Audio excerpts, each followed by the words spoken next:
most of the time it's like recreating an ecosystem of some sort.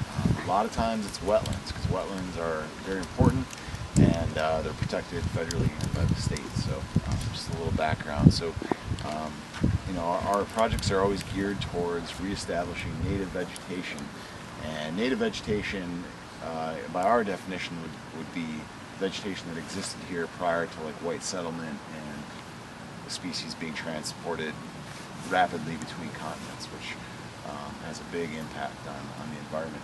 And for example, this species right here, you guys are sure dug up a bunch of it already. This is called mugwort. It's non-native. It's from Europe and Asia. If you crush it up, it smells real sagey. But that's an invasive. You can see it's really, really common here, and it's out competing other species that might grow there. So the idea is here you guys are starting to chip away at working at a native restoration of this trail edge here. So what we've got here today to get that started, you guys have prepped the soil and removed what was growing there. So we're going to replace it with this. Now,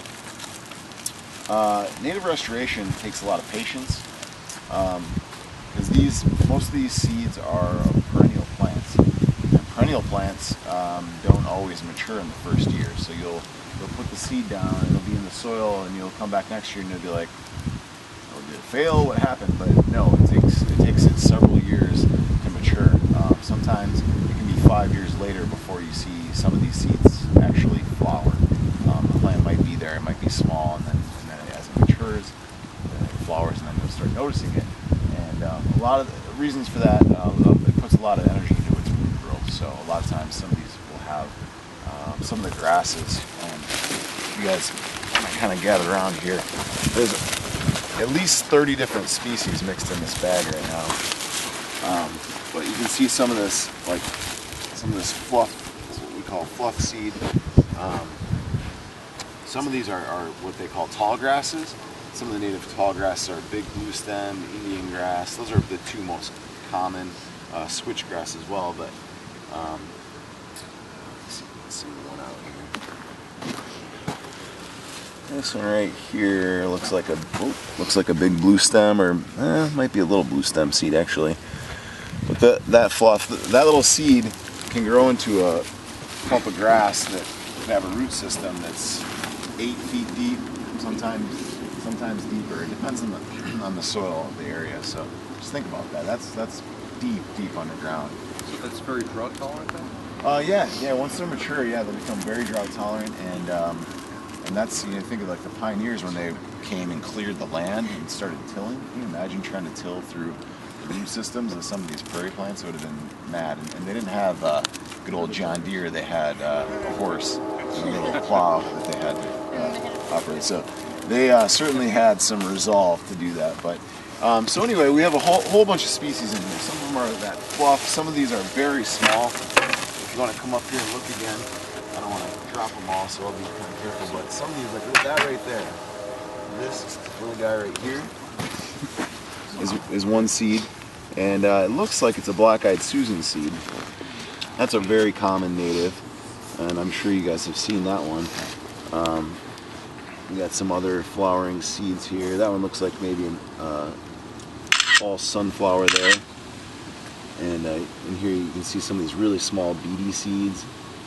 And those looks like switchgrass, and so and that one looks like maybe that wild bergamot, which some of you guys were just collecting over there. It smells real minty because it's in the mint family.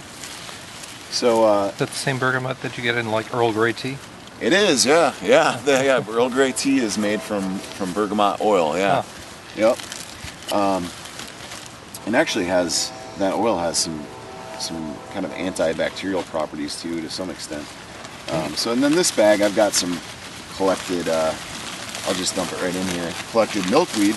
You guys all know why milkweed's important, don't you? Butterflies, monarchs, yep. And you guys know that monarchs, the caterpillars feed on the milkweed, and then they're actually toxic. Or try to eat them. So don't eat milkweed. Yeah, well, yeah, you don't want to eat milkweed. But milkweed also, interesting about that is you guys have all seen the sappy white stuff in milkweed. They actually make they can use that to make like low-grade rubbers. They can use like rubber bands and things like that. I don't know how common that is, but they do use it for like low-grade latex. So kind of interesting. But added some of that in there too. That's stuff we collected. It wasn't clean. That's why it's got all that fluff on it yet, and that's fine. It doesn't hurt anything.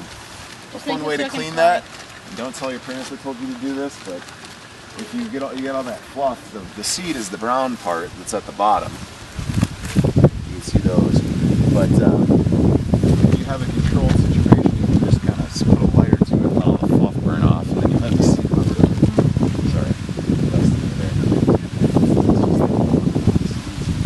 So anyway, get back to the task. So you can see a lot of this seed is very small.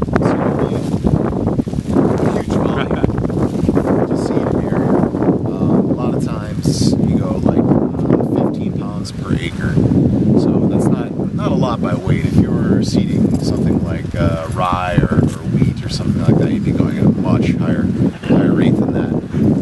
But these seeds are relatively small compared to those, and so what you want to do is we'll just do this by hand. We'll start up at this end over here. And it's nothing crazy, but you want to manage the amount of seed you put down. And on a day like today, you got some wind, so you're going to want to play the wind a little bit, because this stuff, naturally, a lot of this seed would wind disperse anyway. You know, some of the grasses would be blowing in the wind, and when the seed's dried and ready to be released, it'll blow off, and that's, you can see the milkweed right now is blowing like crazy. So keep that in mind, but just take a little bit at a time and just, that milkweed's messing up my program here. Shouldn't have mixed that in there.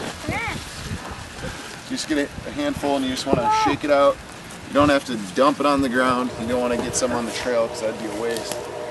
And just like that, that's plenty of seed on the ground, and just get good coverage.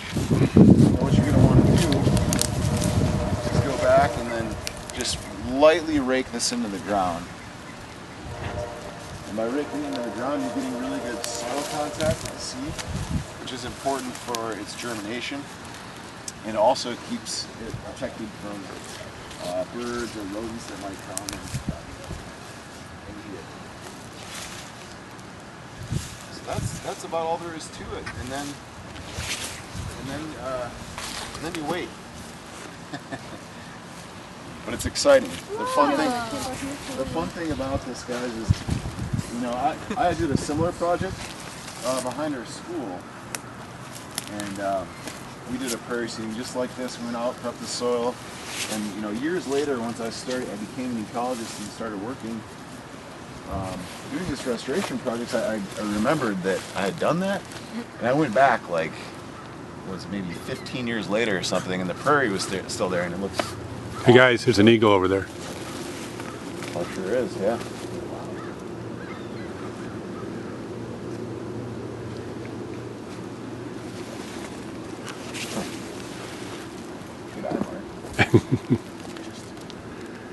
But yeah, so just keep this in the back of your mind. You'll get it done, and it's something that pays off later down the road.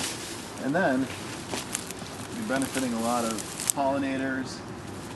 Native species and native ecosystems are becoming ever more rare because of agriculture and development, and so it's important to, when it's right and in the right place, to do a restoration project. This one will be education for other people and for enjoyment for everyone that comes and visits the trail. So, you guys got any questions? It's pretty, like I said, when you actually do the seeding, it's nothing crazy, but if you have leftover, this is a fair amount of seed for this area, but that's fine. We'll just, you can get the soil prepped up to the sign, it sounds like, right, Mark? Yep. And then once you have that all prepped, you can seed it all. If you have leftover, just go back over it again and sow it a little heavier. But you might want to wait until the end to rake it in then, just so that you're not having to rake it multiple times, just an efficiency. But it wouldn't hurt it by any means to rake it in multiple times. But don't bury it too deep. When you do it, just real lightly. You're getting it worked into the soil, and that's fine. You don't have to get the aggressive end of the rake and really, You already did that part. Now it's just kind of smooth finesse. You guys finesse? Got that? No, you guys are all power. Okay. Very good. Well, thanks Ben for coming out today. Hey, Thank you. no problem. I'm glad you guys are here. And If you have any questions on how to get a hold, I'll get you to contact so you can do this in your areas if you'd like, because it's a great eagle project. Well, I just had a question, like, where do you get all the seed? That's a good question. So this seed, the company I work for, we have a nursery, and at our office, a couple of our offices have big nurseries, and one of them has 300 acres of native plantings where they're, it's like purple coneflower, huge row of purple coneflower, and they'll go out and our nursery workers will harvest it. A lot of those types of species have to be harvested by hand, and that makes it a pricey thing to buy, because it takes a lot of time and effort. So you collect it by hand, and I don't know if you guys saw some of this echinacea or coneflower. You can't just kind of do this and get the seed. It takes some specialized cleaning equipment. So they have they have a big machine that cleans specific types of seed. And as you can see in the bag too, there's like fluff, and there's some that are little beady seeds. There's some that are like the milkweed that have a lot of fluff on them. So there's a lot of different ways you need to clean them. Some of it's using screens. So there's different screening sizes, and there's even they're very specialized. They know exactly, like, hey, this weed seed will be screened out by this size screen, and so if you end up with what you're going for. But some of the big grasses, like I was telling you, the big blue stem Indian grass, they'll actually use a combine, and we have fields that are just solid big blue stem, and they'll go combine them, and then they still need to be cleaned, but that's an efficient way, and those are much cheaper. So if you were to go to buy those, they're cheaper because they can mass produce them and mass harvest them. So there is somewhat of a limit.